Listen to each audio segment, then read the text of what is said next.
एक मेहनती और ईमानदार नौजवान बहुत पैसे कमाना चाहता था, क्योंकि वह गरीब था और बदहाली में जी रहा था। उसका सपना था कि वह मेहनत करके खूब पैसे कमाए और एक दिन अपने पैसे से एक कार खरीदे। जब भी वह कोई कार देखता तो उसे अपनी कार खरीदने का मन करता।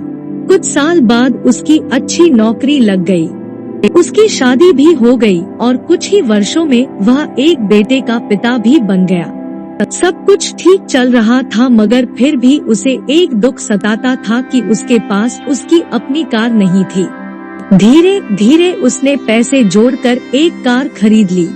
कार खरीदने का उसका सपना पूरा हो चुका था और इससे वह बहुत खुश था। वह कार की बहुत अच्छी तरह देखभाल करता था और उससे शान से घूमता था। एक दिन रविवार को वह कार को रगड़ रगड़ कर धो रहा था, यहाँ तक कि गाड़ी के टायरों को भी चमका रहा था।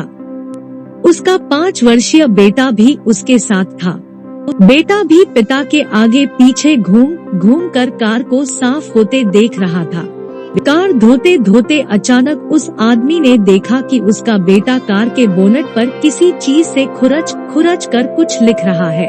यह देखते ही उसे बहुत गुस्सा आया। वह अपने बेटे को पीटने लगा। उसने उसे इतनी जोर से पीटा कि बेटे के हाथ की एक उंगली ही टूट गई। दरअसल वह आदमी अपनी कार को बहुत चाहता था और वह बेटे की इस शरारत को बर्दाश्त नहीं कर सका। बाद में जब उसका गुस्सा कुछ कम हुआ तो उसने सोचा कि जाकर देखूं कि कार में कितनी खरोंच लगी है। कार के पास जाकर देखने पर उसके होश उड़ गए। उसे खुद पर बहुत गुस्सा आ रहा था। वह फूट फूट कर रोने लगा। कार पर उसके बेटे ने खुरच कर लिखा था, पापा आई लव यू। यह कहानी हमें यह सिखाती है कि किसी के बारे में कोई गलत राय रखने से पहले या गलत फैसला लेने से पहले हमें ये जरूर सोचना चाहिए कि उस व्यक्ति ने वह काम किस नियत से किया है।